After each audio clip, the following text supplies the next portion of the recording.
Public ಟಿವಿಯ ಮತ್ತೊಂದು big impact water mafia ಆಗ್ತಾ ಇದೆ ಅನ್ನುವಂಥದ್ದನ್ನು ಪಬ್ಲಿಕ್ ಟಿವಿನೇ ಮೊಟ್ಟ ಮೊದಲನೇದಾಗಿ ಸುದ್ದಿಯನ್ನು ಬಿತ್ತರಿಸಿತ್ತು. ಸೊ ವಾಟರ್ ಟ್ಯಾಂಕರ್ ಮಾಫಿಯಾಗೆ ಈಗ ಬ್ರೇಕ್ ಹಾಕೋಕೆ ಸರ್ಕಾರ ಮುಂದಾಗಿದೆ. ವಾಟರ್ ಟ್ಯಾಂಕರ್ ಕಳ್ಳಾಟಕ್ಕೆ ಈಗ ಸರ್ಕಾರ ಬ್ರೇಕ್ ಮುಂದಾಗಿದೆ. ಕೊನೆಗೂ ಕೂಡ ಟ್ಯಾಂಕರ್ ವಾಟರ್ ದರವನ್ನು ಫಿಕ್ಸ್ ಮಾಡಲಾಗಿದೆ. ಸೊ ಇದು ಕಡಿವಾಣ ಹಾಕಕ್ಕಾಗಲ್ವಾ, ಅನಿವಾರ್ಯತೆಯನ್ನು ದುರುಪಯೋಗ ಪಡಿಸ್ಕೊಳ್ತಾರಾ, ಜನ ಕರೆ ಮಾಡಿದಂಥ ಸಂದರ್ಭದಲ್ಲಿ ಇದೇ ದರವನ್ನು ಪಡ್ಕೊಳ್ತಾರಾ, ಇಲ್ಲಾಂದರೆ ಬರಲ್ಲ ಅಂತ ಹೇಳ್ತಾರಾ ಗೊತ್ತಿಲ್ಲ. ಸೊ ಆದರೆ ಸರ್ಕಾರ ಅಂತೂ ಸ್ಪಂದಿಸಿದೆ. ಟ್ಯಾಂಕರ್ಗಳಿಗೆ ಒಂದಿಷ್ಟು ದರವನ್ನು ನಿಗದಿ ಮಾಡಿದೆ. ಜನ ಕೇಳಬಹುದು, ಸರ್ಕಾರ ನಿಗದಿ ಮಾಡಿದೆ, ಆ ದರದಲ್ಲಿ ಕೊಡು ಅಂತ ಹೇಳಿ. ಇಲ್ಲದೇ ಇದ್ದರೆ ಸ್ಥಳೀಯ ಪೊಲೀಸ್ ಸ್ಟೇಷನ್ಗೆ ಮಾಹಿತಿಯನ್ನು ಕೊಡಿ. ಇಂಥವ್ರಿಗೆ ಕಾಲ್ ಮಾಡಿದ್ದೀವಿ, ದರ ಜಾಸ್ತಿ ಕೇಳ್ತಾ ಇದ್ದಾರೆ, ಈ ಸರ್ಕಾರ ಫಿಕ್ಸ್ ಮಾಡಿದೆ ದರವನ್ನು, ಅದಕ್ಕೆ ತಕ್ಕಂಗೆ ಕೊಡೋಕ್ಕೆ ಹೇಳಿ ಅಂತೇಳಿ. 5 ಕಿಲೋಮೀಟರ್ ಒಳಗೆ 6,000 ಲೀಟ್ರ್ ಏನಾದರೂ ಇದ್ದರೆ ಟ್ಯಾಂಕರ್ಗೆ 600 ರೂಪಾಯಿ ದರವನ್ನು ನಿಗದಿ ಮಾಡಿದ್ದಾರೆ. 5 ಕಿಲೋಮೀಟರ್ನ ಒಳಗಡೆಗೆ, ನಿಮ್ಮ ಮನೆ ವ್ಯಾಪ್ತಿಯ ಒಳಗಡೆಗೆ. 10 ಕಿಲೋಮೀಟರ್ ವ್ಯಾಪ್ತಿಗೆ ಬಂದರೆ 6,000 ಲೀಟರ್ ಟ್ಯಾಂಕರ್ಗೆ 750 ರೂಪಾಯಿ ದರವನ್ನು ನಿಗದಿ ಮಾಡಿದ್ದಾರೆ. ಅದು 10 ಕಿಲೋಮೀಟರ್ ಹೋದರೆ ಅಲ್ಲಿವರೆಗೂ ಮಾತ್ರ. ಇನ್ನು 5 ಕಿಲೋಮೀಟರ್ ಒಳಗಡೆಗೆ 8,000 ಲೀಟರ್ ಟ್ಯಾಂಕರ್ ಏನಾದರೂ ಇದ್ದರೆ ಅದಕ್ಕೆ 700 ರೂಪಾಯಿ ದರವನ್ನು ನಿಗದಿ ಮಾಡಿದ್ದಾರೆ. ಅದಕ್ಕೆ 10 ಕಿಲೋಮೀಟರ್ ವ್ಯಾಪ್ತಿ ಬಂದರೆ 8,000 ಲೀಟ್ರಿಗೇನೆ 850 ರೂಪಾಯಿ ದರವನ್ನು ನಿಗದಿ ಮಾಡಿದ್ದಾರೆ. ಸೊ ಗಮನಿಸ್ಕೊಳ್ಳಿ, 6,000 ಲೀಟ್ರಿಗೆ 8,000 ಲೀಟ್ರಿಗೆ ವ್ಯತ್ಯಾಸ ಇದೆ. ಆಮೇಲೆ 5 ಕಿಲೋಮೀಟರ್ ಒಳಗೆ 12,000 ಲೀಟರ್ ಟ್ಯಾಂಕರ್ ಏನಾದರೂ ತರಿಸ್ಕೊಂಡ್ರೆ 1,000 ರೂಪಾಯಿ ಅದಕ್ಕೆ ದರ ನಿಗದಿ ಮಾಡಿದ್ದಾರೆ.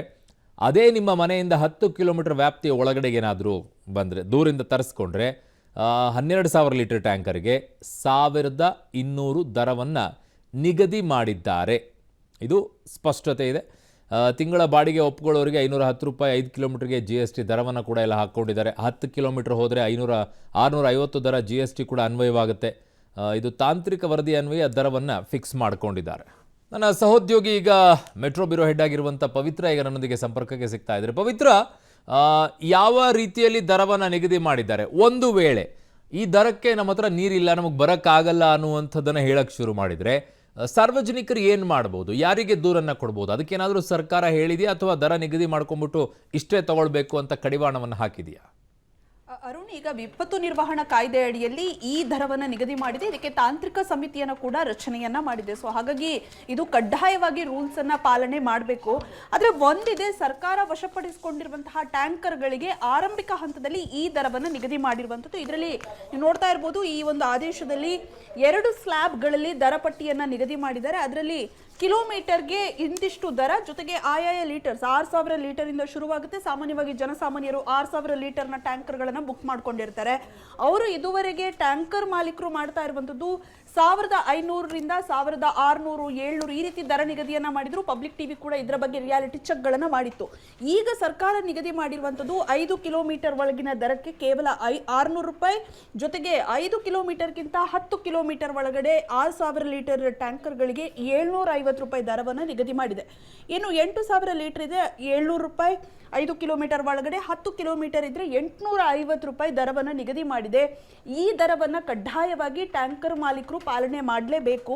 ಆದರೆ ಅನುಷ್ಠಾನ ಯಾವ ರೀತಿ ಆಗುತ್ತೆ? ಈಗ ವಿಪತ್ತು ನಿರ್ವಹಣಾ ಕಾಯ್ದೆ ಅಡಿಯಲ್ಲಿ ರೂಲ್ಸ್ ಬಂದಿದೆ ಅಂದರೆ ಅವರು ಕಡ್ಡಾಯವಾಗಿ ಪಾಲನೆ ಮಾಡದಿದ್ದರೆ ಕಾನೂನು ಕ್ರಮವನ್ನು ಕೂಡ ಕೈಗೊಳ್ಳುವಂತಹ ಅಧಿಕಾರ ಇದೆ. ಸೊ ಹಾಗಾಗಿ ಯಾವ ರೀತಿ ಇದಾಗುತ್ತೆ ಏನು ಅನ್ನುವಂಥದ್ದು ನೋಡಬೇಕು. ಇನ್ನು ಅದನ್ನು ಹೊರತುಪಡಿಸಿದ್ರೆ ಇವತ್ತೇ ಟ್ಯಾಂಕರ್ ಮಾಲೀಕರು ಯಾರಿದ್ದಾರೆ ಅವರು ನೋಂದಣಿಯನ್ನು ಕೂಡ ಕಡ್ಡಾಯವಾಗಿ ಮಾಡ್ಕೋಬೇಕು. ಪರಿಸ್ಥಿತಿ ಕೈ ಮೀರಿದ್ರೆ ಎಷ್ಟು ಬೇಕು ಸರ್ಕಾರಕ್ಕೆ ಅಷ್ಟು ಟ್ಯಾಂಕರ್ಗಳನ್ನು ವಶಪಡಿಸಿಕೊಂಡು ಈ ರೀತಿಯ ದರವನ್ನೇ ನಿಗದಿ ಮಾಡುವಂತಹ ಎಲ್ಲ ಸಾಧ್ಯತೆಗಳು ಕೂಡ ಇದೆ. ಓಕೆ ಪವಿತ್ರ, ನಿಮ್ಮೆಲ್ಲ ಮಾಹಿತಿಗೆ ಧನ್ಯವಾದಗಳು. ಸೊ ಪಬ್ಲಿಕ್ ಟಿವಿಯ ಮತ್ತೊಂದು ಬಿಗ್ ಇಂಪ್ಯಾಕ್ಟ್ ಇದು. ಆದರೆ ಜಲಮಂಡಳಿ ನಿಗದಿ ಮಾಡಿಕೊಂಡಿರುವಂಥ, BBMP ನಿಗದಿ ಮಾಡಿರುವಂಥ ವಾಟರ್ ಟ್ಯಾಂಕರ್ಗಳೇನಿದೆ, ಆ ಟ್ಯಾಂಕರ್ಗಳಿಗೆ ಮಾತ್ರನಾ, ಅಥವಾ ಇನ್ನುಳಿದಂಥ ಎಲ್ಲ ಟ್ಯಾಂಕರ್ಗಳಿಗೂ ಕೂಡ ಇದು ಅಪ್ಲೈ ಆಗುತ್ತಾ? ನೋಂದಣಿಯನ್ನು ಮಾಡ್ಕೊಳ್ಬೇಕಾಗತ್ತೆ. ಇವೆಲ್ಲವೂ ಕೂಡ ಇದೆ. ಸಾಧ್ಯ ಆದಷ್ಟು ಜನ ಗಮನಿಸ್ಕೊಳ್ಳಿ ಇವೆಲ್ಲ.